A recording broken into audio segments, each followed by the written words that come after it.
There we go. Hi, guys. It's Michael and Pam, and we're so excited about this week's conversation.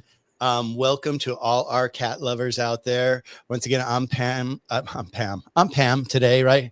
I'm Michael from the Pets Journey with Healthy Paws Herbal Labs, and I'm joined by the amazing Pam from Purrrfectly Holistic.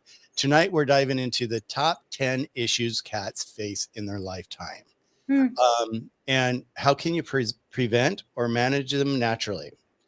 And did you know that most common cat health problems are unnoticed until it's too late? From vomiting to skin infections to kidney disease to stress related illnesses. We'll break it down tonight to what to watch out for, why these issues happen, what you can do to keep your cat healthy and happy for years to come. Tonight, what we're going to learn is early warning signs, symptoms your cat may be having, how diet, hydration, and gut health is a real big key to their success in their life.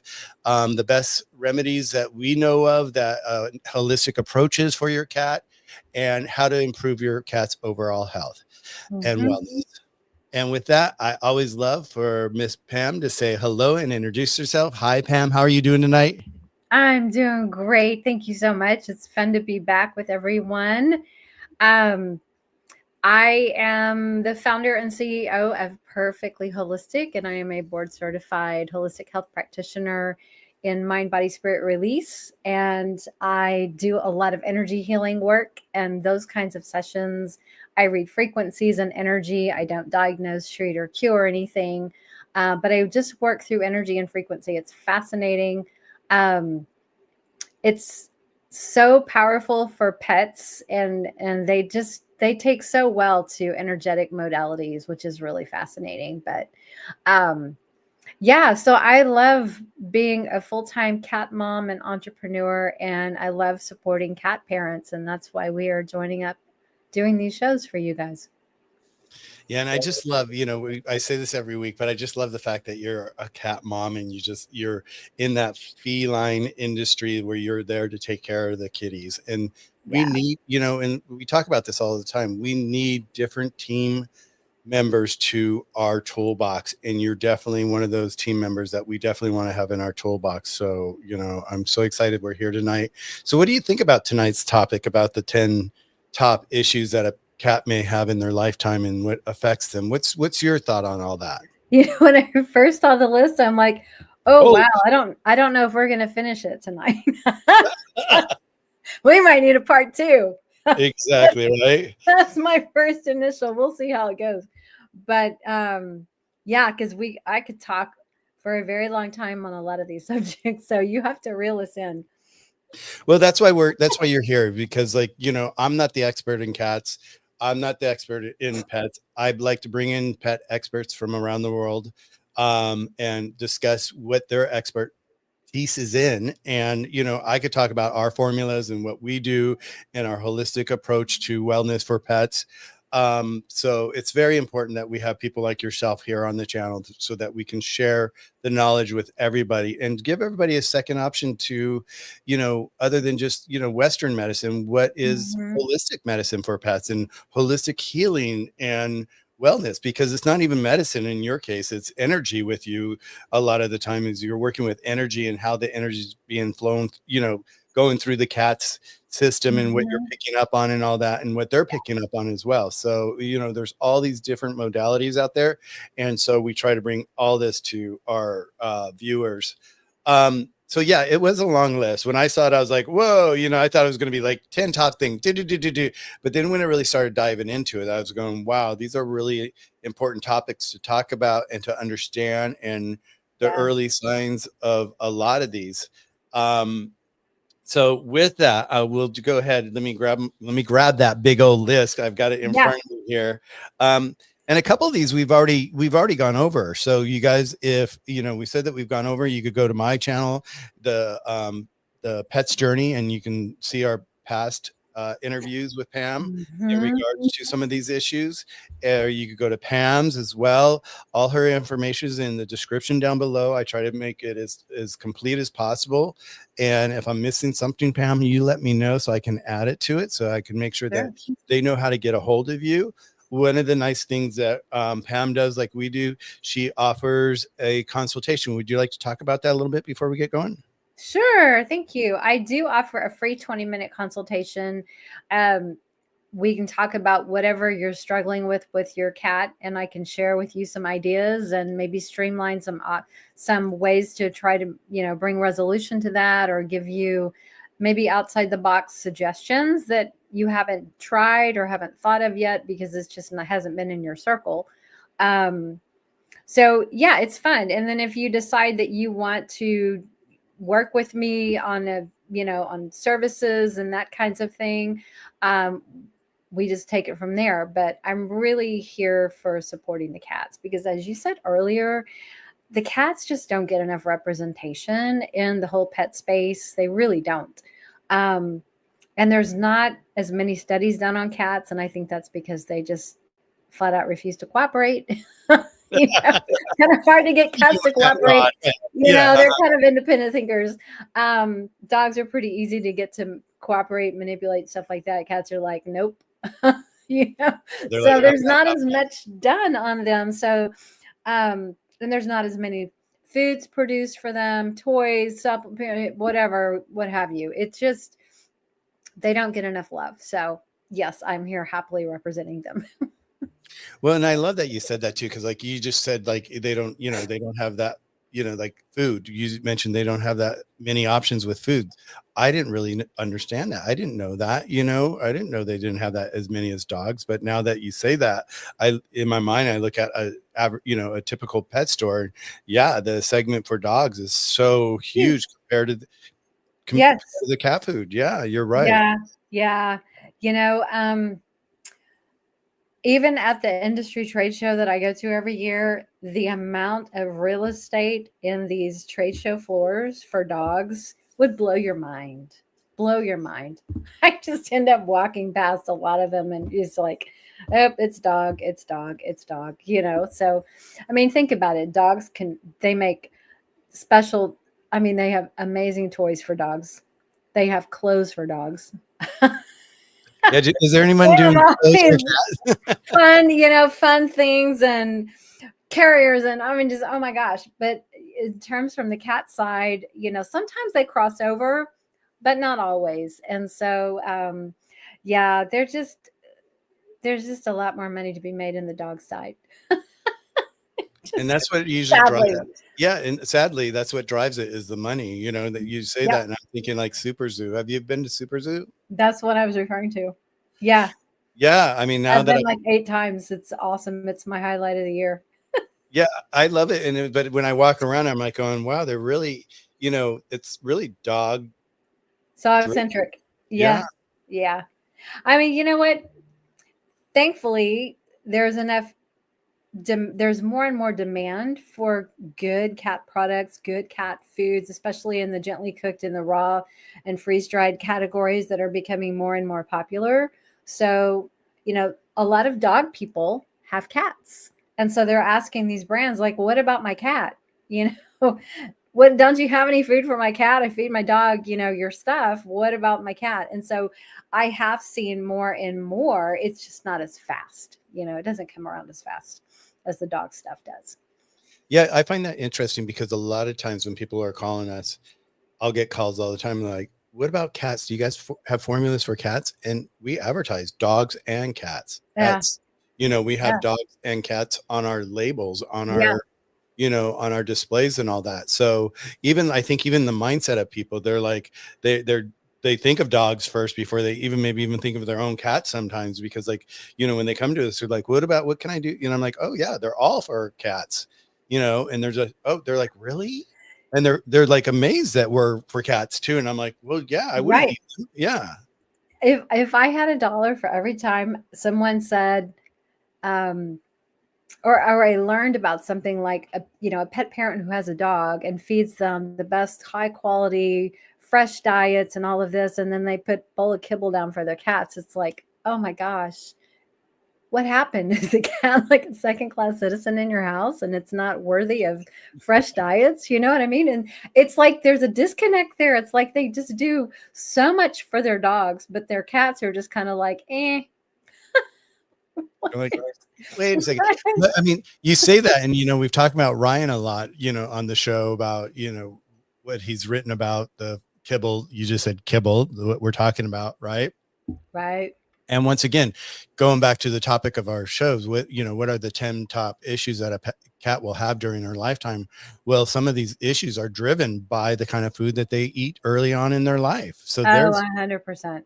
So there's one of the Yeah. biggest ways you can actually avoid some of these issues and their health getting weakened in their old age is just by pivoting when they're young with their food. Yeah. So I Yeah. wonder, I was just thinking, like, is Just Food for Dogs doing Just Food for Cats yet? Oh, no. I don't know either. I'm going to have to look that up. That's interesting. Yeah. Because, like, is there a company out there that you know of that's doing anything like that? Oh, like that does dog and cat food? Well, Oh, yeah. just food for cats. Let's say, just food for cats. Forget about the dogs. I'd have to think about it because honestly, I just pay so much attention to the who sells cat foods, whether it's fresh, freeze dried, gently cooked, or whatever. And chances are most of those have dog foods, dog lines, but unless it's something that I'm really familiar with, then I know that there's both sides. I don't really pay much attention. That's okay. We forgive you. Yeah. What you said freeze dry, and we were talking earlier before the show. Everyone in the show, we talk about a lot of different products out there, Hmm. and because of legal reasons, we really can't say go do this, go do this or whatever, unless you're underneath our care. Then we can actually start to advise you of what to do. So when we mention products, we always like to talk about tons and tons of products here. So don't be afraid to go out there and take a look at the products. If you want more information, and it's something that Pam's been talking about, hit her up for that 20-minute consultation, and it's like discover what she has to offer and what her tools are in her toolbox that she treats all her pets, her cats, and clients with. So with that said, I'm going to ask you a question about a Hmm. product. When you're walking around the pet food store, whether it's an indie pet store or a big box store, is there any particular foods that stand out to you that you like? You mean brands? Yes. Oh, absolutely. Yes, I do have favorites. And Um, yeah, and what yes. would they be? Yeah, like, So some of those would be okay in the raw category. Steve's Real Food, Green Juju, Small Batch, Darwin's, Viva Raw, Northwest Naturals. wow, okay. Um, let me think.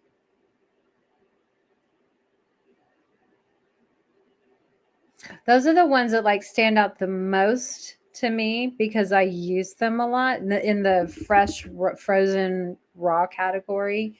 There's others like I haven't used them all, but I do know that All Provide is really good. Goodness gracious. Um I have a list if you want me to go over it, but Well, it's yeah. interesting because, like, when you're talking about this, it's like it sounds like there's more fresh food or frozen or freeze dry for cats than there is for dogs out there. Because I've looked at a lot. No, you don't think so? Oh no. There's so much more for dogs than cats. Yeah, but when I say that, I guess where I'm going with that is like when I think about it and I talk to the nutritionists that I've talked to on my channels, and Mhm. I talk about like what are their favorites, and they have a tendency to kind of like the moment that fresh food came out for dogs, and let's say freeze dried came out for dogs, there was just a few out there. And then all of Mhm. a sudden overnight you started seeing all these other companies jumping in and doing this, and a lot of those brands that were jumping in, they weren't as good as the original brands that were there in the forefront of the whole process of bringing that food to the market for pets. So there's a lot of foods that are out there that we could say that are listed for dogs, but when you really come down to that selected few, what are your selected few? Maybe that's my question for you. Well, my selected few are the Steve's Real Food, Viva Raw, Small Batch, Darwin's, Green Juju. Those tend to be for fresh. Those would be my go-tos. And then some of the freeze-dried options. The Simple Food Project is one of my favorites. Um, Small Batch, Northwest Naturals, even Steve's Real Food makes freeze dried options. Um, so those are kind of my big go tos. Um, yeah, that's, and some obviously these are things that I either order directly online or I get it in an indie pet store. Um, so they're making it easier and easier for cat parents to get access and hands-on really good quality foods for their cats. It's becoming very, very competitive. You know what I mean? And so I think you just have to keep an open mind and you have to just keep trying different things until you figure out what your cat's like. And sometimes, like then the work that I do with all the energy work, I can clear blocks to things. So like if a cat is real resistant to trying raw food, they're not just not receptive to it, we can clear those blocks energetically that, it stops that block. It makes them more receptive and open to trying something different because cats are very routined. They like, I want the same, I like my routine, I like to eat this. And when we introduce something that they're not familiar with, I call it neophobic. They don't like, they're afraid of new things. And if you've ever tried that with a cat, put something new in their bowl, they kind of walk up to it and they're like, what is that? And they sniff it and they're like, and they'll back off. It's like, I don't know what that is, but that's not my food. You know what I mean? So it just, energy work helps like move past those roadblocks a lot faster. Yeah, I always wonder about that because you do see that in cats a lot where they're so, they get that finicky name where they're like, oh, they're real finicky. But you do see that where they just like look at something.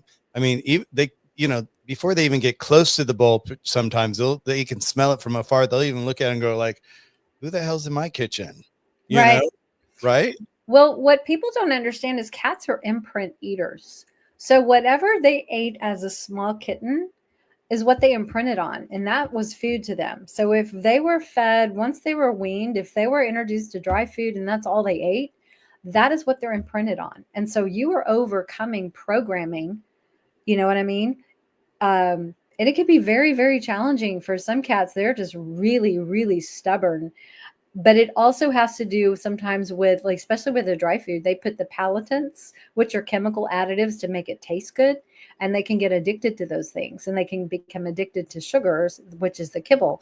So there can be multiple factors at play when you're changing a cat, especially from like a dry food to other, better foods for them. um, but if a cat has only eaten wet food, for example, all their life, and we're trying to introduce a gently cooked or a raw, again, it's that, I don't know, I've never seen that before and I don't know what that is and that's not my food. Again, they were imprinted on something totally different. Some cats are more stubborn and, resistant to changing, but others are not. So it just really depends on the cat.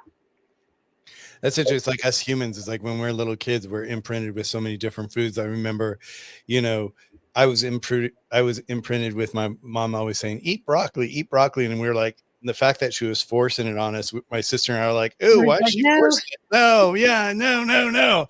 And today it's like one of my favorite foods, vegetables to eat for what's Yeah. inside of it. It's so good for you. Interesting. Yeah. Hmm. So, and it's that interpretation that we get as children growing up, same with our kittens and puppies. They have that same. That's interesting. I never even looked at it that way. See, that's why we Hmm. have you here, Pam. Is I learn all the time. You guys, I just want to say this. It's like when I have guests on the show, that's why I created the show, is the fact that I get to learn so much about pets, things that I don't even know. I mean, Hmm. if you would have asked me, 4 years ago, what I thought about different foods or different, or kibble or all these different things, I may not have had an answer for you that I do today. And it's just because I've had incredible people on like Pam that has passed on what they've learned in their life and their journey Yeah. in their field. And it's just so Yeah. beautiful to be here. So, once again, you guys, this is, if you have a question, be sure to pop it up. If you have any questions, we will be happy to include it into our show, and hopefully we can touch on it and we can talk about, what your issue is with your pet. But let's get to the issues real quick. Okay. Yeah. So the top 10 are Digestive Issues and Vomiting. And that's actually one of our first 2 shows that we did, right? Mhm. Yes, go back and listen to those. Yeah, so those are on our channel. And then the other one is Urinary Tract Kidney Disease. So that's UTIs in cats, and that's something that is very often a cat will get that throughout their life. Dental disease, that's one Mhm. we haven't touched on. Um, Diabetes. I didn't Mhm. even, wow, that's a big one, huh? Big one. Yeah, that's like number 4 on the list. Then we have yeast and skin. We talked about that. Arthritis. We haven't spoke about that. Parasites, immune system. We've kind of touched on that a little bit, right? And then respiratory, and then cancer and tumors. We know so well of that one that we don't like that one, but that is part of their journey sometimes. And then the biggest one at the very end, which I love that's on here, is emotional and stress related illnesses. And that's like one of your magical spaces that you probably work in, is that, Mhm. emotional area. Yes.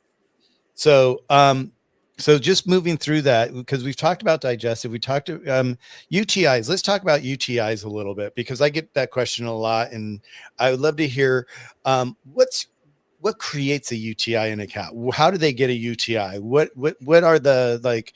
Is there anything that you could be looking out for so that you can maybe prevent that happening? What's your thoughts on that? Yes, there's two main reasons why cats can develop bladder infections, UTIs, cystitis type things, and that is inappropriate diet, like dry food, because it raises the pH of the urine to like in most cases it becomes more alkaline, and then you can get, I think it's struvite crystals. And if depending on what they're eating, if their bladder becomes or their urine becomes too acidic, it can create oxalate stones. So we need to make sure that their urine pH is perfect. It's just the right acidity. So that is dry food contributes to the alkalinity, and that creates this it sets the stage for bacteria to start to grow in the bladder and the urethra, and then they start to have issues. The other reason is stress, like emotional stress. If a cat is stressed out all the time, or to a very you know, a huge degree, and they're constantly in sympathetic nervous system mode, they can develop bladder issues, and it can be like the cystitis, which is more inflammatory in the bladder. But then they can also develop these secondary infections, bacterial infections, as when they have those cystitis type conditions as well. So if we can keep them calm and address emotional blocks, emotional health with them, we can make them feel safe. That cuts way down on their stress and their potential to develop bladder issues if it's emotionally based. So it's interesting you're going emotionally based and all that. It's like, that's one thing, because like people always, you know, have a tendency to think, oh, my cat's so independent, he's doing well or she's doing well, and she's just off in her own world and all that. But they do have emotional issues. Well, and here's the one thing that people don't realize: a cat who sleeps all the time is a bored cat. They're bored, and they have emotional problems, probably anxious or something like that, but they're really bored. Cats, we domesticated cats, we brought them inside when naturally they'd be outside hunting and, stalking and playing in the grass and chasing bugs and varmints and all things like that. But we bring them indoors and we don't enrich their environment. We don't play with them. We don't give them climbing things. And if you have multiple cats in a household, there's always going to be a hierarchy, and there's always going to be a dominant and, a more passive one. And you're it's a constant, I don't want to say struggle, but it can be just a constant challenge to manage all these personalities. Okay. So we just need to think, how can we enhance and enrich their environment if they're indoor only, so that they can exercise and they can, exercise is great for stress, just like for people. It helps rid that pent up energy in them, And it helps, obviously helps detoxification. It helps mobility. I mean, just, we can't sit around and become couch potatoes. Just, they can't either. They Right. need to move. They're designed to move and to jump and climb and scratch and play and things like that. So we need to be encouraging them to do those natural behaviors that they are biologically wired to do. And so we've got to provide those resources. So if it's cat trees, if it's perches on the wall, if, they love being in high places. So we just have to think like cats, you know what I'm saying? And give them some stimulation. I love those little houses that they build, especially like in Asia. You see these girls and boys, they just love their cats, and they play all these games, and they, the cellophane across the wall, and the cat runs into the cellophane, through the doorway. I mean, I just get a kick out of it. But I love those little, where they have like the little ramps all over their house with the little Yeah. houses all over, for the cats. That's, yeah. So I see that. Yes. I love that. Yes. Yep. You were talking about, let's go back to UTIs with the crystals and all that, and the buildup and all that. Is there anything that is like a precursor that you can see that your cat's leaning towards a UTI, or does it just happen overnight usually by the time you notice it? Well, I'd say it's possible that both options are, a possibility. Some cats, well, cats in general, they're predator, but they're also prey. So they're very, very, very good at masking their symptoms and hiding their illnesses. So sometimes, depending on how they're feeling, some cats are more vocal than others, and others just kind of get withdrawn. If your cat is being very withdrawn and kind of hiding and keeping to himself, and they lose their interest in food, and you haven't seen them pee, or they're going in and out of the litter box a lot, but you don't see anything being left there, or they're crying, those are signs that something is off, and you probably need to go check with your vet, to make sure that there's not something, bladder related going on. What do you think about this question? Male neutered cats are more prone to UTI. Um, I don't live in a black and white. I live in gray. Okay, so I'm not going to agree that that is a true statement, because I think you have to look at the reasons behind it. Is that cat stressed more? Is he not, if he's a tomcat running around doing his thing, you know, I don't know. Is he eating a fresh diet? Is he eating dry food? Was he neutered at 8 weeks of age, like some shelters are doing, which is horrible? Um, if male cats are neutered at a very young age and you take away all their hormones, guess what happens? It stunts their growth, and the development of their urethra does not progress to the point where they can become more prone to crystals and bladder issues as an adult cat, because they weren't given the hormones that they needed to grow sufficient to fully grow. Okay, so that is a huge problem, is desexing them way too young. um, and so I think you have to look at all the potential triggers and possibilities and not generalize things. That's my opinion. Well, I've heard that too. I think what you were talking about, would you say sexualize them? Is that? Desexing or neutering too young. Yeah, I hear, probably what, 10 years ago, you didn't hear this, and all this, at least I didn't hear this or until I got on the shows and all that. But I hear that all the time now from the experts that, that their pets are going in too early to get Yeah. neutered or Yeah. spayed. Yes. Yeah. Yes. And it, So, it does have long-term effects, and you can't you can't redo that. You know what I mean? and so what's your time frame on a cat that should be today's thought on that? Like what you know, okay, I'll tell you what I did with mine. I waited until she was 9 months old. And it's so interesting because she never went into a heat cycle. Um, but 9 months is pretty good. I mean, she was pretty much full grown by 9 months, and she's probably about the same size because she's just a small cat. I waited until 8 months when my two little girls were spayed, and they both had a heat cycle before I got them spayed. Um, with my males, it's been so long ago. It's been like 16 years ago, so I don't remember. But if they were probably around 6 or 7 months old. But if I had to do it again today, I would wait until they were closer to probably 10 months to a year, just because of what I've learned. So the longer you can wait, the better. Yeah, I hear that in dogs as well, is the Mm. fact that, their hormones completely change, and sometimes they change Yeah, too early on and they don't get to develop so many other things. And once again, that's one of the things that can affect them later on in life, is that you start to see all these different issues popping up. And sometimes that's because they got spayed or neutered way too early. way too early. Way Yeah. too early. Yeah. And one of the other things I've heard too is like, that heat cycle, like you're talking about, even for dogs, they usually like to wait for at least one heat before they even Mhm. start to think about it. Yeah. Well, but think of it, it makes sense because then if they go into heat, you know that they're fully mature. Right. Right. There's no doubt.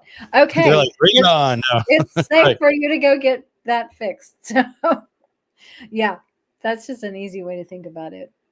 One of the things that I've seen too is like we're talking about UTIs again, you guys, and where they say that there's like a smell to their urine. Their urine has a tendency to change.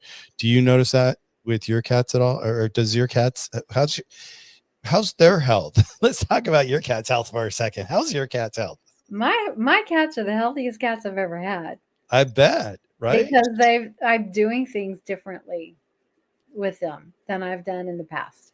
Um, Yeah, I don't. I mean, from time to time, Gunner will get like some kind of a cystitis kind of issue, but that's because he's very sensitive and he can get he's 16. So when he is around these rambunctious 2 year olds that are bouncing off the walls, he gets very afraid. And then he goes outside and the dogs all around us bark and can see him through the fence and he gets very afraid. So for him, it's fear based. Does that make sense? And he'll get those kinds of Yeah. issues. Yeah.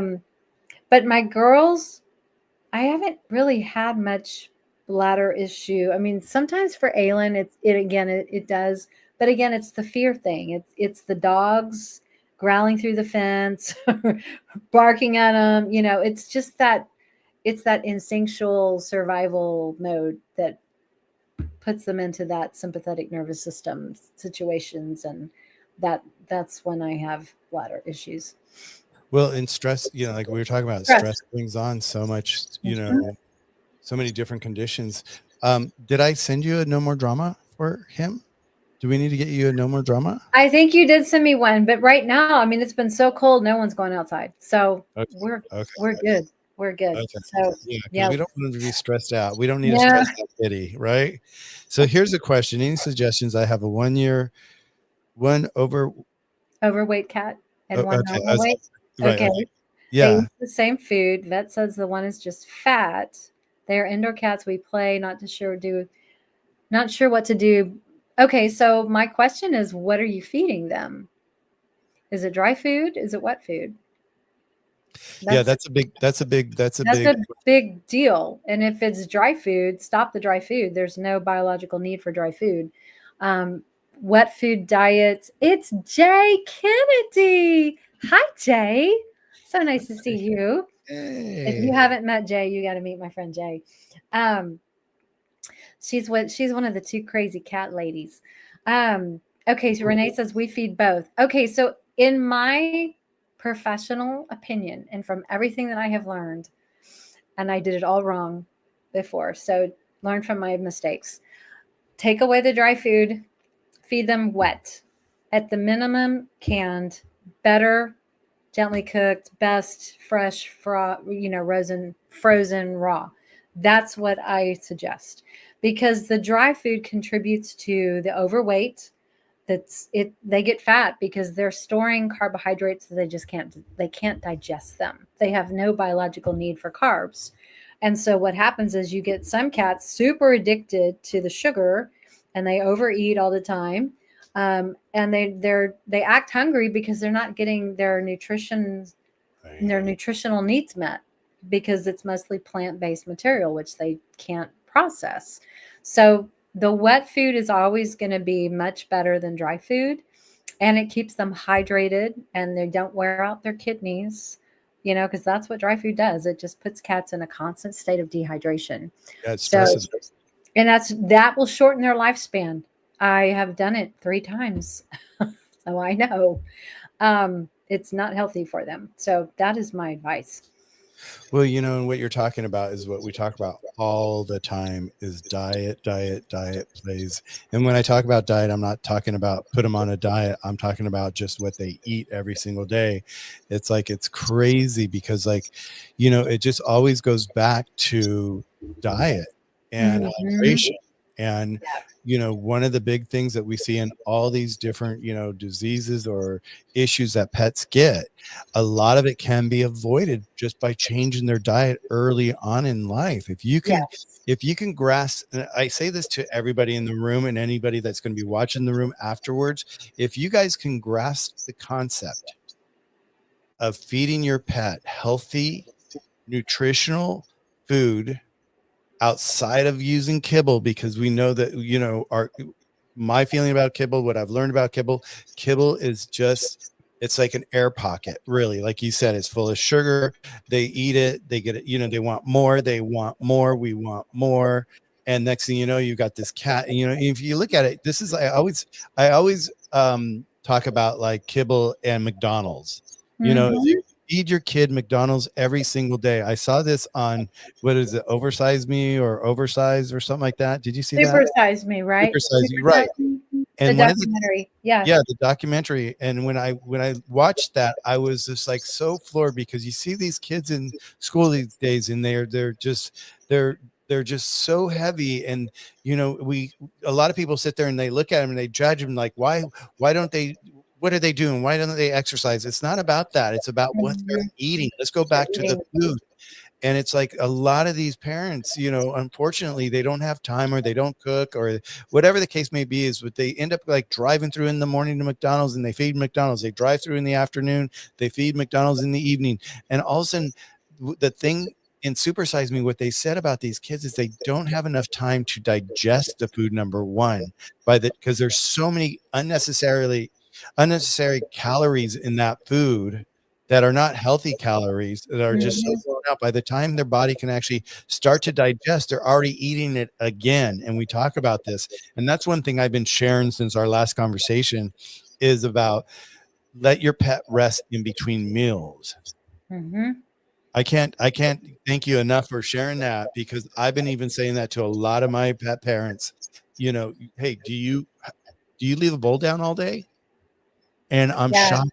I'm shocked to hear how many people leave that bowl down Yeah. all the time. Here's a little tip for everyone. Your pet's not going to starve. It's Yeah. just not.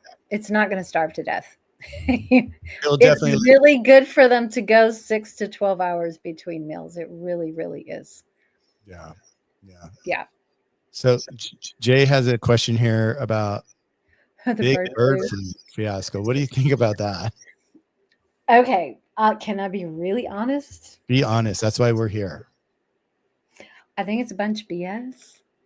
To most of it is a bunch of BS.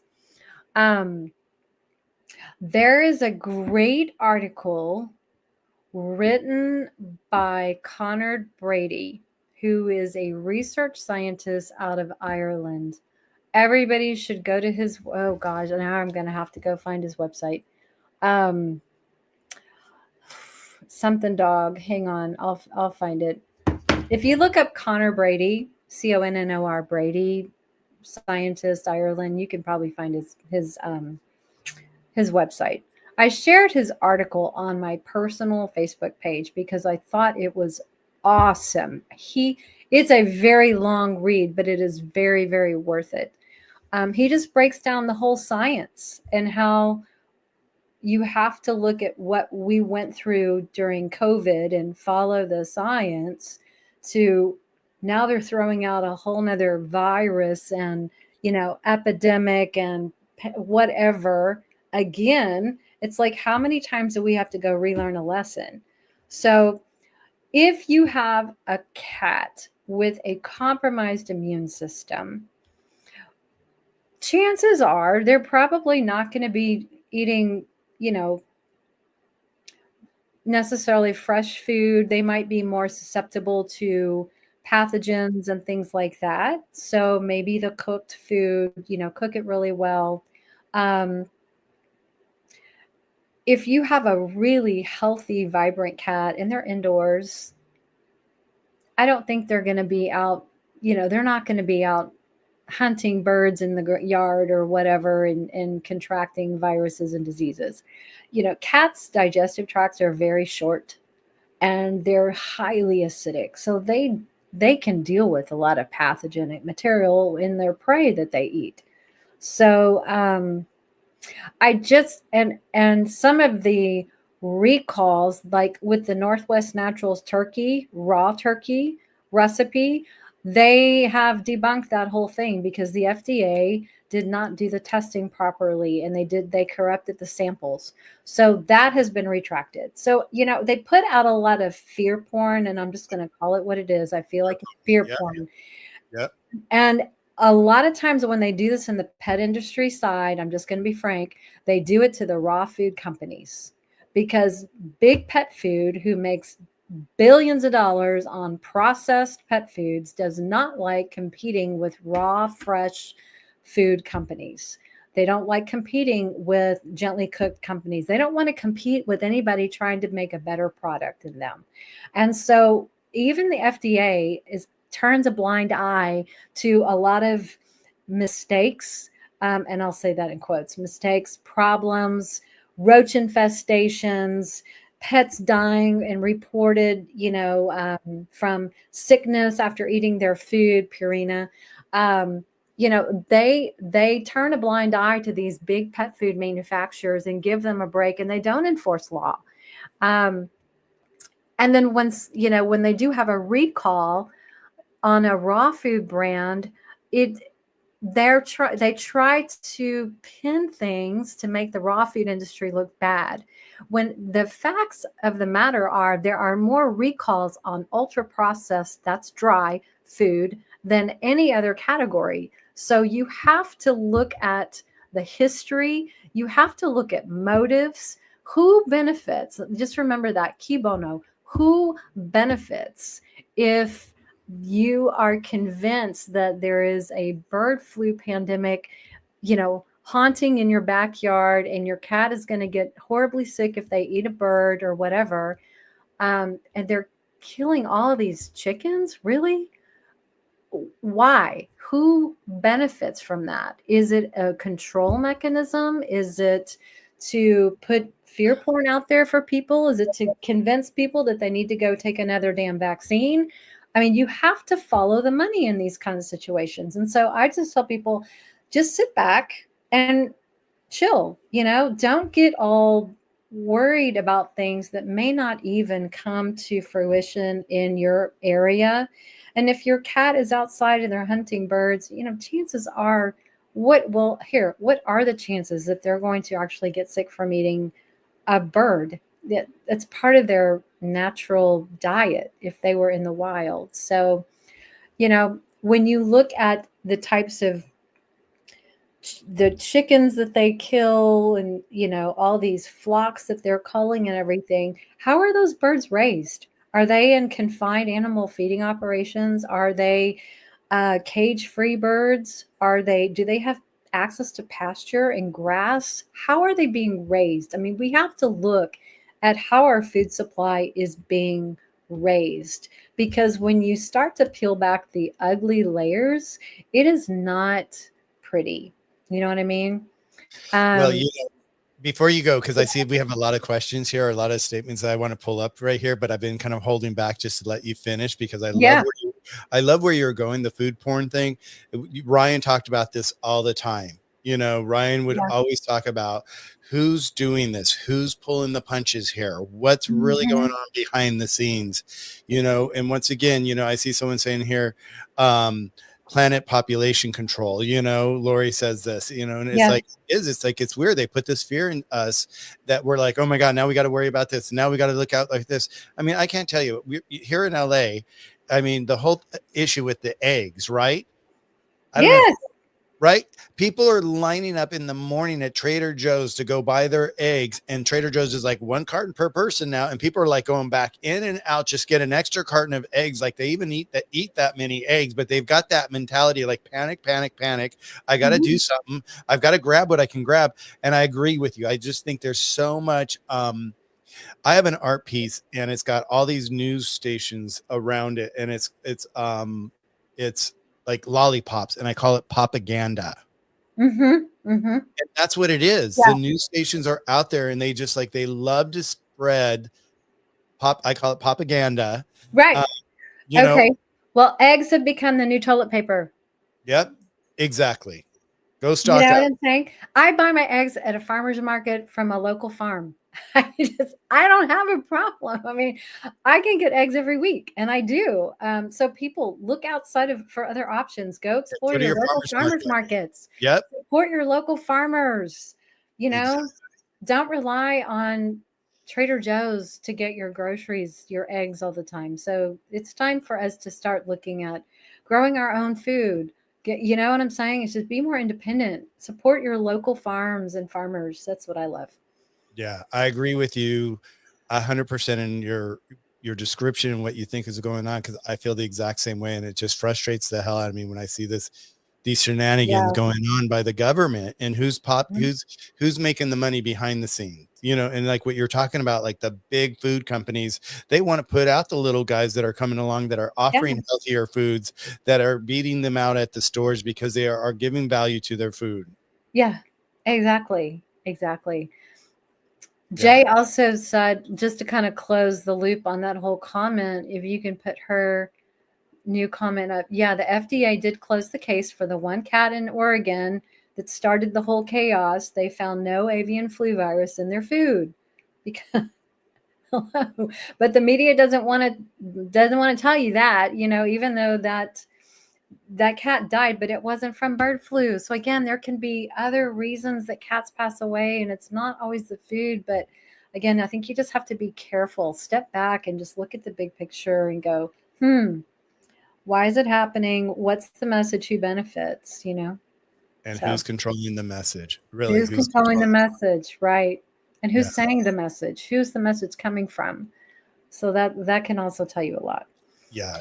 I can't agree more. Okay, so Okay. I'm going to back up. So my cat's a little chubby. Some might say fat. We will make feed.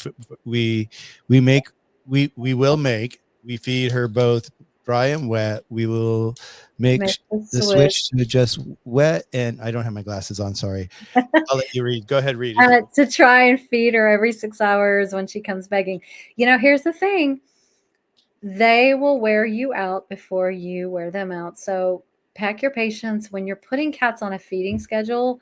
If they're used to the all-day buffet, maybe scale it back to 3 small meals a day, and like breakfast, maybe early afternoon, and then dinner or before bed. And yes, you can slowly you can increase that gap if you want to eventually get it to 2 meals a day and just make them two slightly larger meals, but the same amount of calories that they would eat throughout the whole day, just divide it up into 2 or 3 meals. Um, and yeah, it just makes such a world of difference in their health. Yeah, Yeah. definitely. Good job, Lisa. Yeah, nice job, Lisa. Um, is it okay that my cats don't drink water? Yes. Because if they're getting their moisture from their food, then they don't have a large thirst drive. They don't have a large thirst drive anyway because Period. they're desert creatures biologically. They evolved from living in the desert. So they adapted biologically to get their moisture from the food that they ate, and that would be their prey, because it's not like there were pools of water sitting out in the desert everywhere for them to go drink. And so the prey is how they got their water, their moisture. And so there's a concept, I guess it's a concept, it's called intracellular moisture. And that is the moisture in the food itself, like fresh food. It contains, if you think about it, our bodies are 70% water, prey animals are probably 70, probably around the same 70-80% water.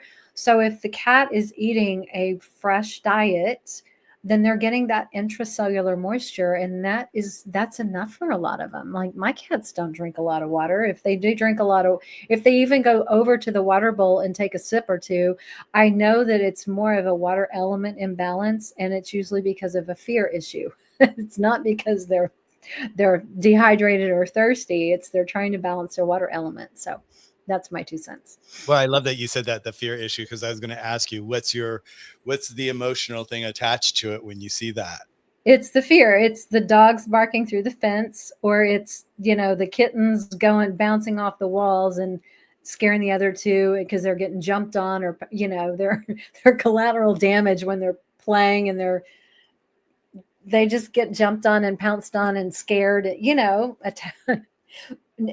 not It's a, on purpose, but it was just like, it oh, you freaks were in them the out. way. Yeah. It's like, get out of the way. I'm chasing something, So it's more of those kinds of responses. Or in some cases in my house, I have spirit cats that visit. And so they freak out my two older ones, and because they're former family members that come around, and they see their energy and it freaks them out. So those are the reasons.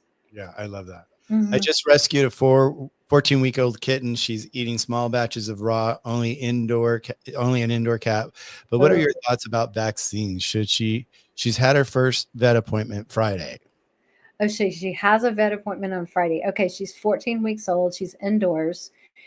Um, if she has never been vaccinated before, and this is what I learned, I'm just passing on what I have learned from homeopathic vets and Dr. Judy Morgan, okay, who is a very, very well known integrative holistic vet. If your cat has never been vaccinated and she's already 14 weeks old, if you want to do one FVRCP vaccine, and then wait about 3 to 4 weeks, and then, or no, 2 weeks, and then do a titer test if you want to. But if she's indoors and she's not going to come in contact with other cats that may have, upper respiratory diseases and viruses and things like that, there's really no need to even vaccinate her or even do a titer, really, when you look at the grand scheme of things. Um, and if you can get out from doing the rabies vaccine, I would skip that too. There's absolutely no need. Yeah, we talk about this a lot on the show, where, people have a tendency, not even that they realize they're doing it, but they over vaccinate their pets. Oh, that's a whole nother topic for yes, and that's a big pet peeve of mine. Big. I deal with so many vaccine injured pets, it's not funny. And it breaks my heart.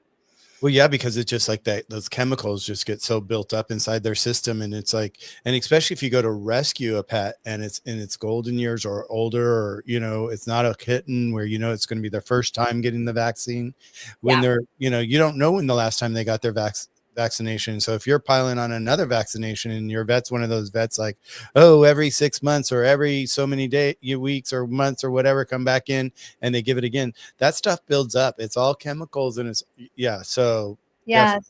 There's heavy metals, there's formaldehyde, in some cases there's embryonic kidney cells, there's glyphosate in some of those vaccines. And just remember, they're toxic. They use sometimes live or dead viruses in these things, and it is a wrecking ball to the immune system. It really Yeah, is. So it really is. And congratulations on rescuing the cat. I yes, yes. love that. I love that you're feeding the small batch too. I think that is awesome. I mean, kittens are so easy to transition to raw. So bravo. Yeah, they don't have that. What did you call it? Impression? Yeah. They're imprint eaters. So yeah, Yeah. don't start them eating if transition them young. That's it makes life so much easier. Yeah, I love that. I love that. Hmm. Let's see here. Okay, let's go down. Let's see what this one here. I want to thank you for last week. I went back to the old cat litter. She's pooping in the box again. I didn't understand she peed but not poop. But in the new litter, my cat is Strange. strange. Yeah, no, No, that's no, you are she's not strange. Some cats do not want to poop or they pee. So that's why we have to have options for them in more than one litter box. But I'm so glad that she likes the old litter. So there you go. There you Problem go. solved. Problem solved. I love that. Yes. Yay. Hey, for your kitten or your kitty. Yes. Let's go here. Let's see. Jay has a cool, okay, everybody look out for Jay's cat tip video on for Monday. Um, they're launching a new cat tip video on over vaccinating next Monday. So look out for that. That'd be Oh, awesome. I love that. I love that. Yes. It's so important to really know where the vaccinations are in your pet and how often they're getting it, because those metals do build up, and Oh my gosh. it's just horrible, and people don't realize it. Once again, we're talking about, what can we do today for later on in life, and these are the issues that you can do. These are the things that you can be bringing into your pet's life early on, so that you can hopefully save them from having them go through all the stress of being Yes. ill later on, because that's another, Yes. you know another ailment that they have, that they're stressed, and they're just, they don't like being sick. They No. don't like, yeah, I believe me, I understand that one. So Yes. um Pop the one okay. up from Krista. She says the only time my cats get shots is when they get fixed. Okay. And just going forward, for anybody who has a pet that they need to get spayed or neutered, my best advice is do not let them vaccinate your pet at the same time as they're having a surgery, because it is a lot of stress on the body to go under anesthesia and have surgery to begin with. So your immune system is already stressed. And the vets like to use it as an excuse, like, oh, well, we'll just do their vaccines at the same time. It's like, no, no, no, no, no. Don't do that. Don't do that. It's too hard on the system. If people really realized and understood how toxic these vaccines are and how they are not safe, okay, things go wrong. Hi, Skylar.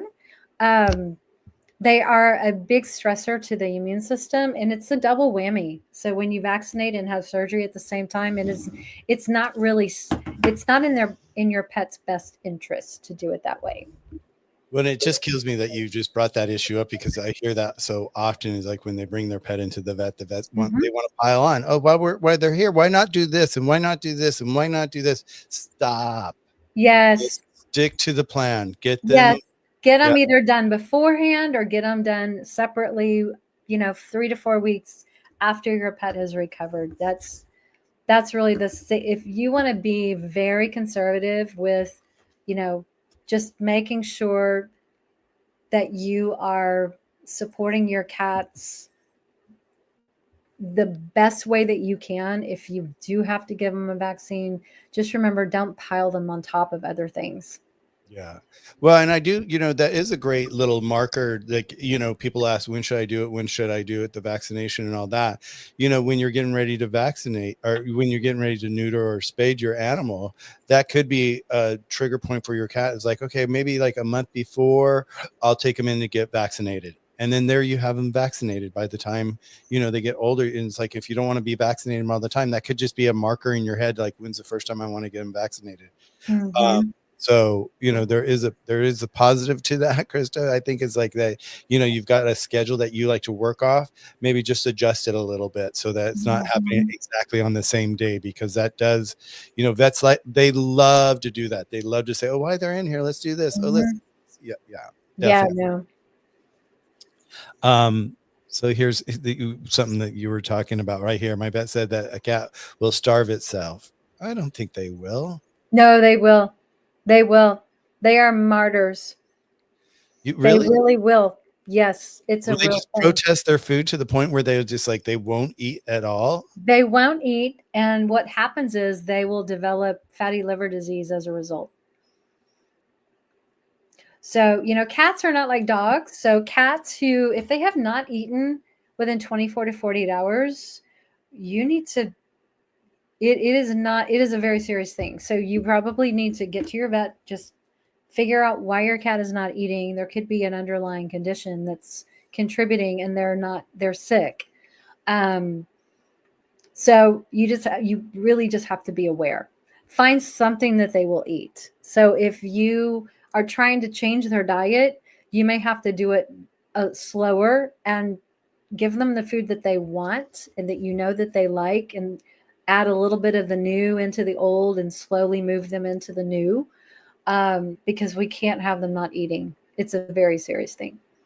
Yeah. And you see her follow up here is like, my cat was raised on kibble by a previous owner and she rescued, adopt, and she refuses to eat anything else. What's your pointer there? What would be your, any tips on that? Oh yeah, energy work. Let's clear that block. I'm telling you, it makes it go so much faster. It's an addiction to sugar, to the kibble, and it's a block to wet food. That's what that is.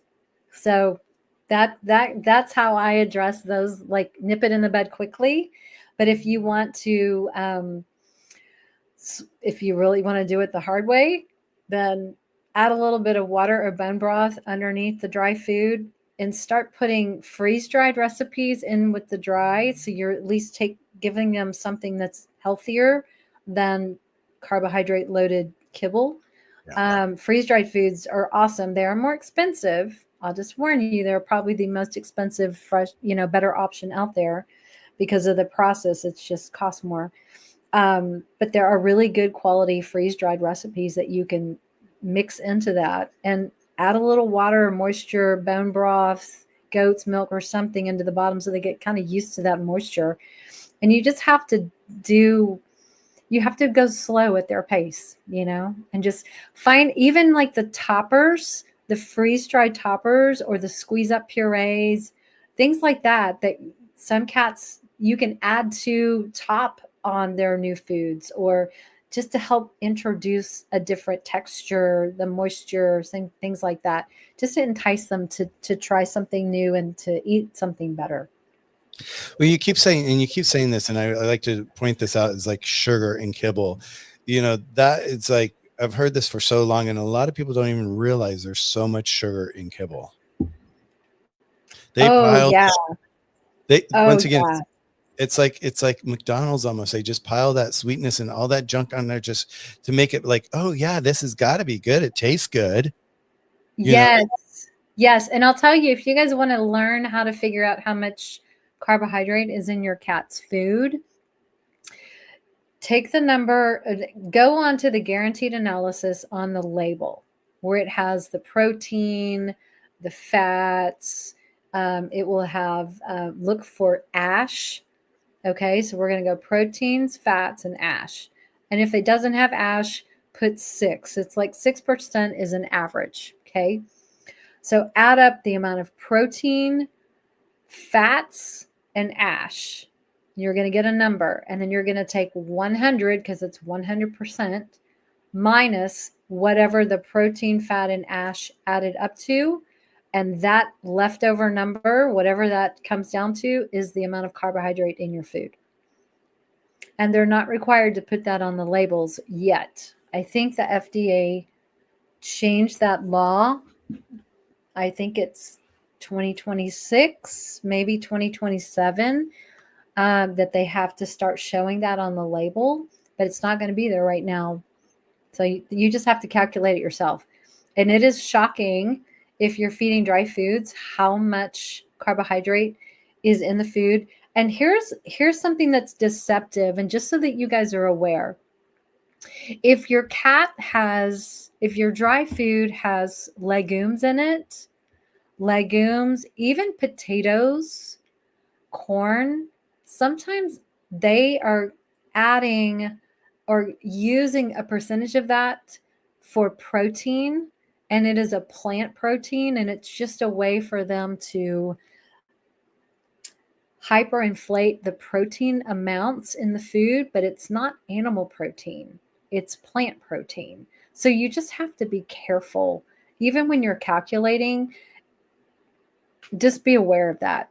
I actually called a company years ago because it was one of those really good popular brands that made a wet food, and they added legumes in there. Is like 3 or 4 ingredients down on the list, which is pretty significant.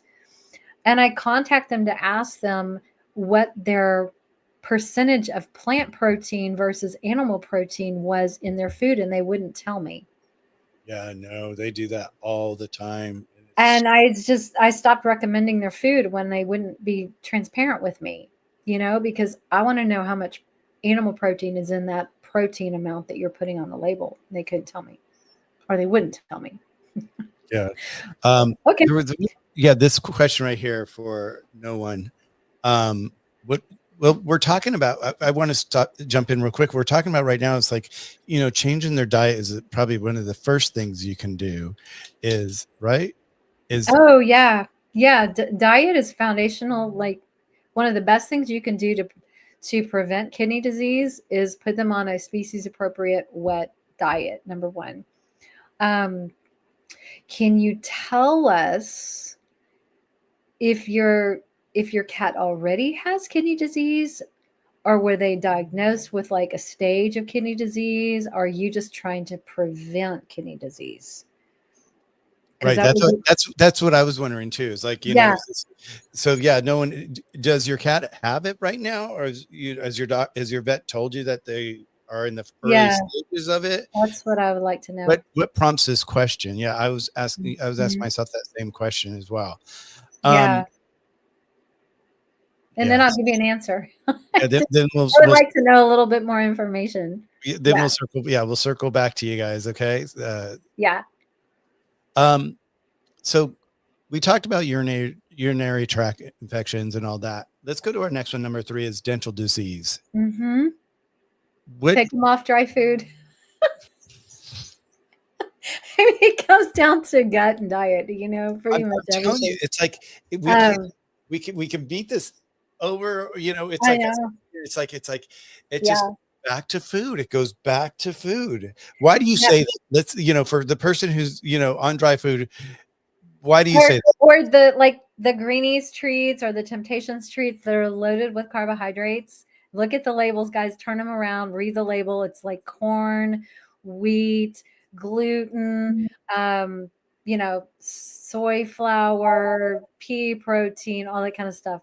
Um, the carbohydrates again in the food start to break down in the mouth with the amylase, and so that creates this residue, this coating on their teeth.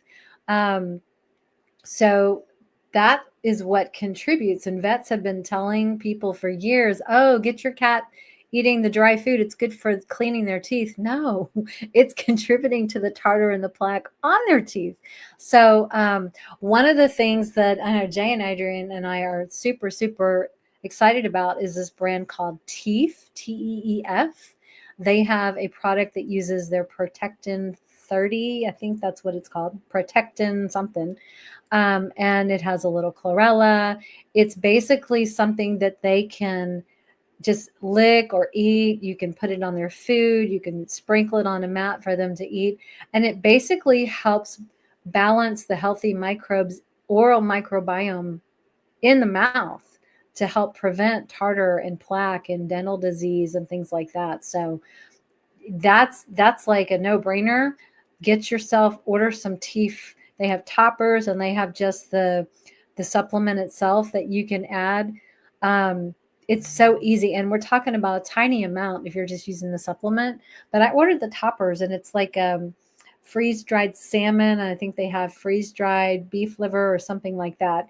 And they mix their protectin product that helps protect the oral microbiome into the treat, the topper. And so they're trying to make it easy for us. I Well, love it. and we want that. That's what we're Yeah, really looking for is companies like that, because like one of the things you mentioned is like you threw up greenies, right? And it's like here you have a company that it's supposed to be helping with this, and it's actually doing just the opposite. just the opposite. Yeah, it is. Read the You know, labels. You got to read read the labels. Yeah, you You really have to question the read the labels. labels. It If you just don't know what that label means, you're gonna have to do a search word by word. Yeah, that's what you got to do. Yeah, that's one thing Ryan always said to me. He's like, Michael, he goes like, the best thing you can do is like if you have a pet and you've been feeding them the same food for years and you want to know what's really going there, exactly what Pam just said. If you don't know the words, go word by word, Yeah, get the just learn what inside that food, because I guarantee you by the time you're done with that list, you're likely going to be looking for a healthier food for your pet. Yeah. And it's not that it's your fault that you've been feeding them this. It's just what's been out there in the world for us to Mhm. feed And our promoted pets and advertised. and promote it. Like the big guys, they have so much money. They don't care how much money they spend on advertisement as long as they get your dollar at the end.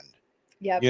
They'll overspend on advertising just to get your dollar, because they know once they get your dollar, they have it, and you're going to keep coming back and coming back, and they've sold you.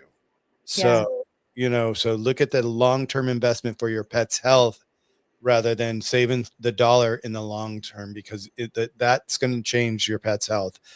Speaking of kidney disease, what do you think about this right here about the vaccine? You Coming know what, out? Jay? I haven't done any reading on that, so I can't really comment. Um, but one of the things that we know that contributes to kidney disease is vaccines, because they use embryonic kidney cells from kidney tissue in vaccines, which can make the body become resistant to its own kidneys over time. That's what I learned from Dr. Will Falconer, by the way. Um, so, you know, we feed the wrong food. We vaccinate them with embryonic kidney cell tissue to make their body resistant to kidney cells. And and we probably load them up with toxins. This is very interesting. Did you guys know that the left kidney and the right kidney detoxify different things? No, I didn't know that. That's I interesting. didn't either. Okay, so the left kidney detoxes more like pathogenic material, and the right kidney detoxes the heavy metals, the environmental toxins, and things like that. So, isn't that interesting? So, if you have a cat that has, a right kidney that's starting to look a little Oh, funny on the okay. ultrasound, little, more Swiss cheesy, it can be indicative that it's trying to process more heavy metals and environmental toxins like pesticides and glyphosate and things like environmental chemicals, maybe even in your home, things like that. So it's just very interesting. Um, just something to keep in mind. Yeah. So the kidneys can wear out because they're overworked from all these things they're trying to do. Well, we talked about chemicals inside the house last week about, just like Yeah. church and all that. And look at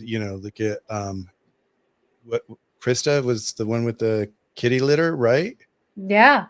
She had changed it. She saw a big, I don't know if it was a big box or whatever. And she's like, oh, let's do this. It looks more affordable or whatever. And the cat's like, what the hell is this? I'm not pooping in there. I You love know? that.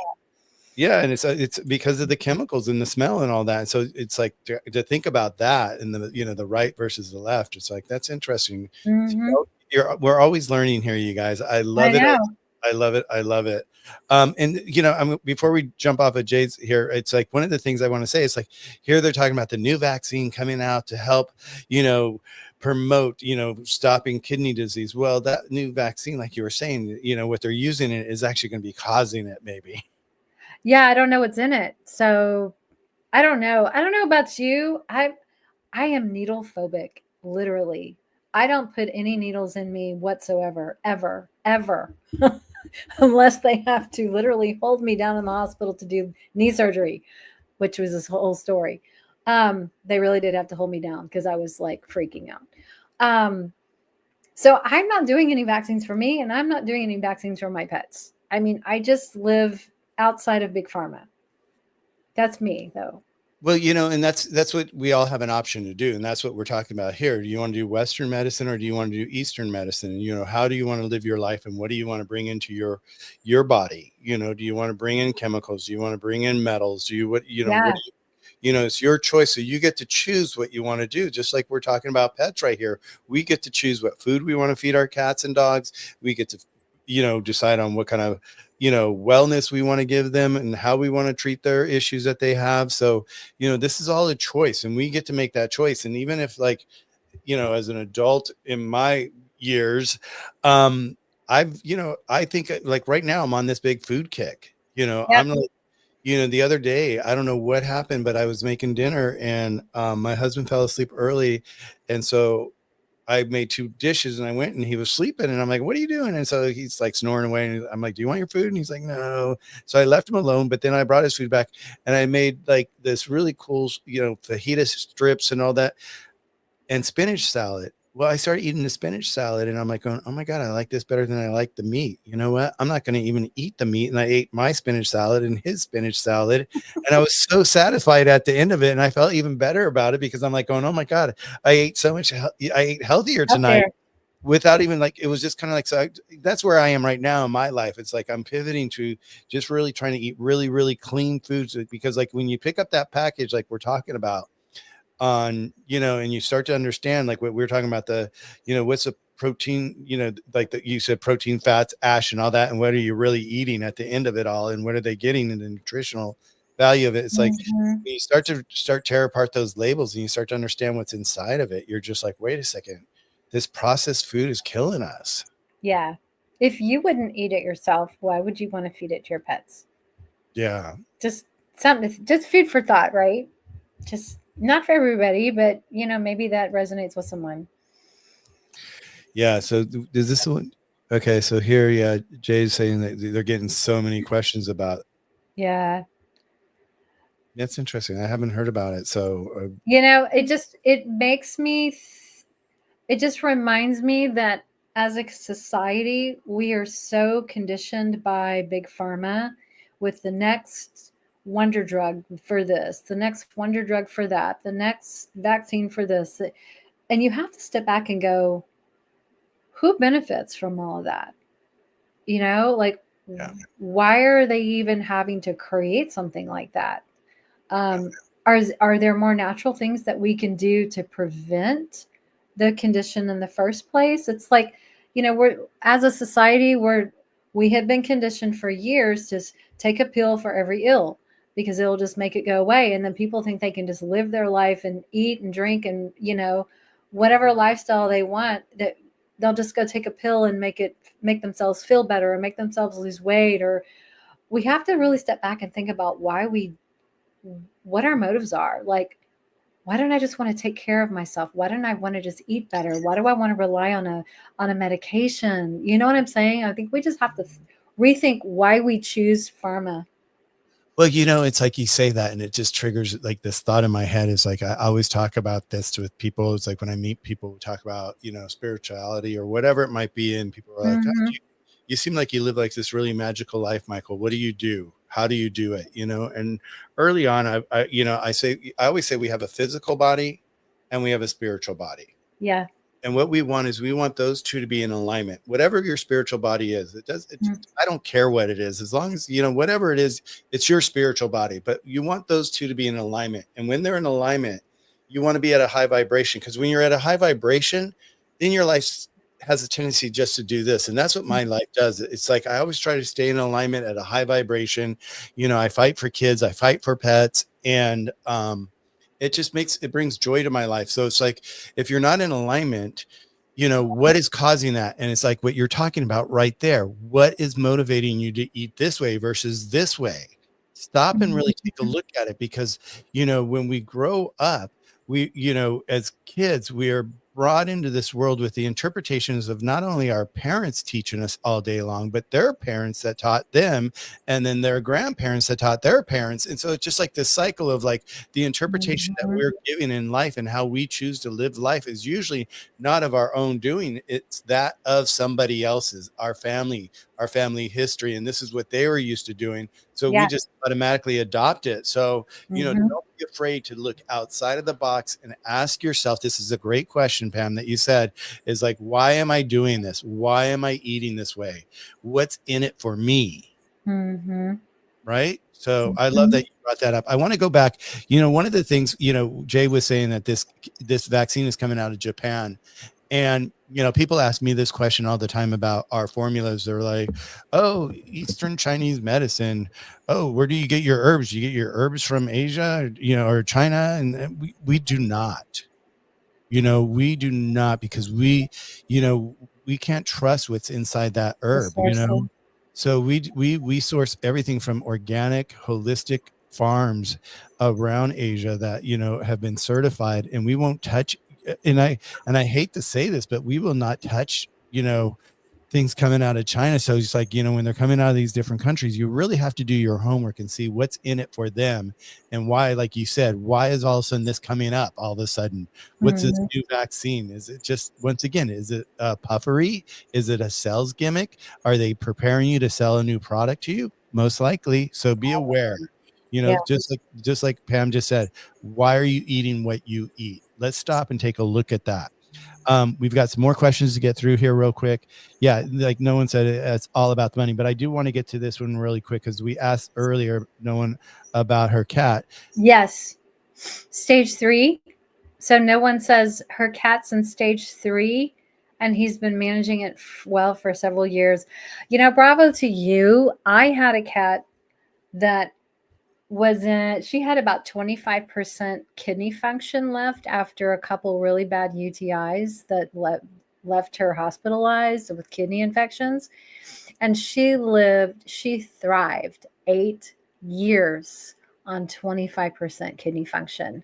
And it was through diet and supplementation. So I tell people all the time, don't let them scare you because your cat's has a kidney disease or whatever. But some things that I learned, some of these were from Dr. Ruth Roberts, who is a very well-known integrative holistic vet. Obviously, proper nutrition. So wet, high quality digestible protein. Don't go with the low protein foods like the vets want to tell you, because cats, if they don't eat protein, they waste away. They lose muscle mass. So if we can feed them something like gently cooked food or rehydrated freeze-dried food, or in some cases, cats still do well with kidney disease and they can eat raw food. Sometimes it's too cooling for them, and I learned that from Dr. Katie Woodley. So you have to figure out what your cat likes. So the fresher, the less processed, the better. It's more digestible for them, which is what they need. High moisture. So you can even add some bone broth. You can add water. You can add raw goat's milk to their food, add some hydration to it. And then, just make sure their gut health is really good, because that makes such a huge difference overall. And that also puts less strain on the detoxification process that the kidneys have to do.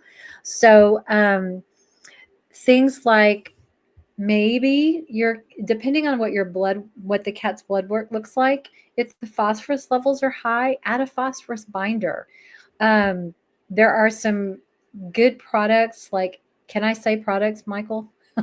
Yeah. Can I say products? Yeah, we were talking about this before we got on. We talk about a lot of products here, you guys. And when we talk about other products outside of our own products or what we recommend and all that, we want you to do your homework. And if it's something like Pam's introducing to you, reach out to her, take advantage of that 20 minutes and just, dive into that product with her and just really see if it's the right product for you.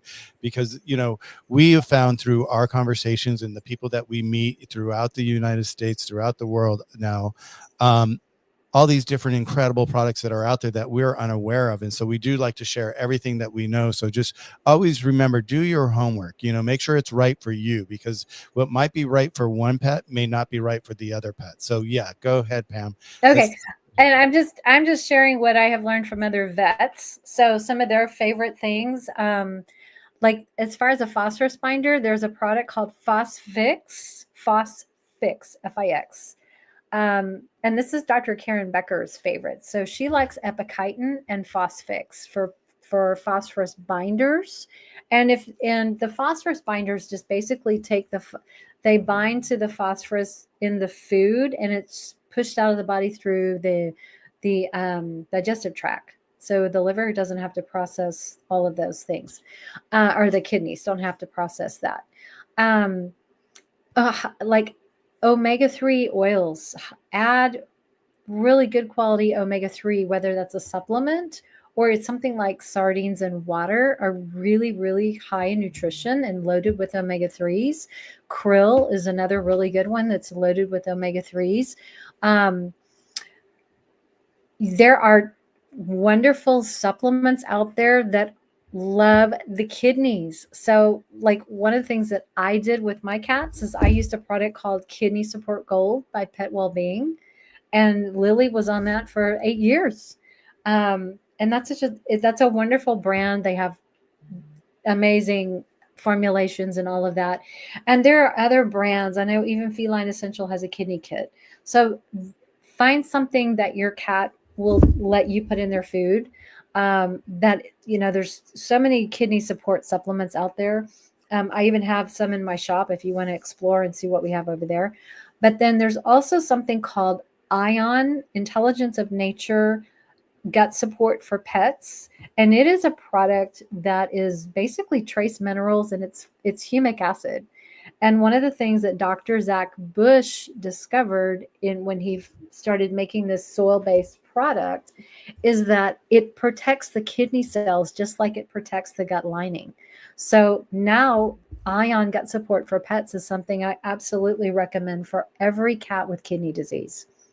Wow, I love that. Do you hear that? No one. I love that. So check it out. Check out her. Yeah. Yeah, go to her here. Here's her site right here. Let me put it back up here real quick so you can go ahead and schedule the 20 minutes with her. No one, I would love for you to do that and just like, get some in-depth, understanding of all these different products she's talking about, because our goal here is that your cat is going to succeed and it's going to win, Yeah. And and also, yeah, I was just going to say, I also have an article in my blog that you can find on kidney, best things to do for cats with kidney support. So you'll get a lot of ideas there too. yeah, I love that. I just want to go back to Jane. So, here she's saying the kidney vaccine is still going through clinical trials. So that's good to know that they're actually doing Mhm. clinical trials. That's a good thing.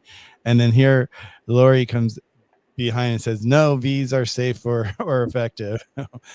That's so cute, you guys. And then I want to go back to no one right now about, she's been feeding prescription kibble for kidney. Ugh. Yeah, I was a Oh, little, yeah, no one, but you were also talking about that. Is this a cat with kibble that you've had a hard time getting off of kibble? Shoot that in our comments really quick, because we are at the end of the hour here, and I just had that same question as well about when I saw kibble. I was like, we oh. always we always want to make sure that you're giving them the best food. What's your thought on that? You're over there grunting and groaning right now. Oh no, I was just looking to see if she was raised on kibble, but by the previous owner and Right. adopted. Okay, so she's one of the kibble holics. I call them kibble holics. Um, okay, so let's work together to get her unblocked from wet food and get this addiction to sugar out of the picture, because really I feel like it's an oxymoron. Why would a vet give a cat with kidney disease dry food? That just doesn't even. And same for bladder issues, dry food, like, really. um but if that's all they'll eat, I understand that that's what they tend to lean towards. I'm not a fan of prescription diets, and they should not be on them for life. Prescriptions, think, and there's no medicine in them, by the way. It's just a marketing technique that they use. The ingredients in the prescription foods are poor quality sourced, um, and they're just it's not something that your cat will thrive on.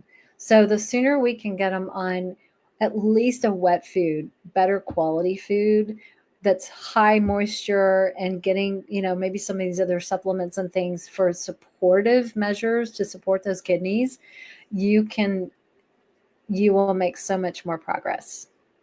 Just for Yeah. No, supportive, just we've just kind of beaten it with a dead horse, like yeah, you. but it's sometimes we have to deliver it like this because it's so important, that because like I didn't know all this information. You know, Yeah, there's so many pet owners out there that don't know a touch of this information, and they're just relying on that bag or that packaging yeah. where it says on it, like, how many times do we hear that a veterinarian has got a partnership with Science Diet? Oh, they all do. Yeah, Yeah, and so what and are they? Royal Canin. Yeah, and yeah, Yeah, is it the best thing for your cat or your dog? Maybe not. Maybe we need to do a little more work in investigating what is inside of it, and maybe we need to see what is better for our dog or cat. yeah. again, that is going to depend how their health goes from here on out. And so if you feed them really healthy food, we're hoping that that's really going to make a big impact in how long they're going to be with us. And I have So a really good interview with Dr. Katie Woodley on my YouTube channel. We talk about prescription diets. So if you're feeding your cat a prescription diet for whatever reason, please go watch that video. It's yeah, really eye-opening. I promise you, you will not regret it. And I'm laughing at Jay's comment. She says, "Isn't it funny that Americans have such distaste for anything China except for the herbs?" well, it's so funny, Jay, because like when we did It's true. with our formulas, when we said it's Eastern medicine, I'm like, do we even want to say that? Chinese, Yeah. it's because, but it's like, it's so crazy, yeah, I love that. It's so funny. I just went ahead. I'm going back up there really quick. Where did I see you here? Oh, so no one, Okay. here is Pam's website. Once again, write it down really quickly. It's in the details down below. Do me a favor. I want to know next week that you made your 20-minute consultation with Pam and you had a conversation and you're working on blocking the kibble intake, energy or whatever it is with Pam, so that we can actually heal your cat going forward, or give it the best possibility for the best life. That's our goal. Mhm. That's our goal. You will, guys, we are here at the end of our time here. It flew. I love it. It did. It It's, did. we're here for you guys. That's why we're doing this. We take this time out of our days just to be here with you guys and to be able to share this information.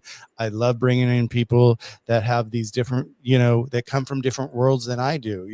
Once again, you guys know me, that have been hanging out with me for a while. I am a designer here in Los Angeles. I started, helping with pet rescues. And that's when I started to notice that there was a need out there for something different, another option for wellness. And that's when I embarked on a 15-year search to find something that would work, that would be an option for pets. And that's why we have Healthy Paws Herbal Labs today, is because, I came across Dr. Kyle and the Eastern Chinese medicine formulas that he made when I first met him. And it was just like, it's a game changer, you guys. So just like, Mhm. the holistic wellness for pets, look at the food. And before we go, look at your food. What are you doing for your health? And what are you eating? And why are you eating it? Is there something that you might want to change for yourself? So with that, I want to say, Pam, thank you once again so much for being here tonight. I'll see you next week, you guys. Everybody, if you're not following myself or Pam on our channels, be sure to hit the like button, follow us, and we will see you next week, same time, 6 p.m. Pacific time. Central time is 8 Okay. p.m. Yeah. And so be sure to hang out with us, you guys. We love having you guys here. We love answering you guys, your questions and all that. And before we go, I'm going to pull up one more question really quick, because I thought it was a really good question to pull up before we go. Join late. We're getting ready to rally. We're getting ready to jump off, but I was told using glass bowls when feeding and for watering to keep clean as they drink. No more with more clean bowls. What do you think about that? Well, I think there's a propensity for certain kinds of bowls to leach plastics, like your plastic bowls leach plastics and toxins into the water. Some ceramics can, even if they're cracks or microscopic cracks, can leach whatever those residues into the water. And even stainless steel, if it is a low quality stainless steel, it can leach metals into the water. So glass is a great option for Yeah, the sure. clean, And I don't yeah, know that it makes them drink more, but you can feel good knowing that it's going to be without contaminants. yeah, it's going to be a healthier option for them. Yeah, the Yeah. smoother the surface, the better, because like even like with the ceramics, like you said, it doesn't even leach; it even holds in that bacteria once it's. Yes. Yeah. Yes. So, So okay, everybody, thank you. Thank you so much for being here tonight. We really appreciate you joining us, and all your questions are so important, because if you're afraid to ask, that means someone else might be afraid to ask. So please ask, because we're here to answer your questions. With that, Pam, have a beautiful night. Everybody in the room, my mods, thank you for being here. We'll see you next week, guys. sounds good. Thank y'all. Bye now.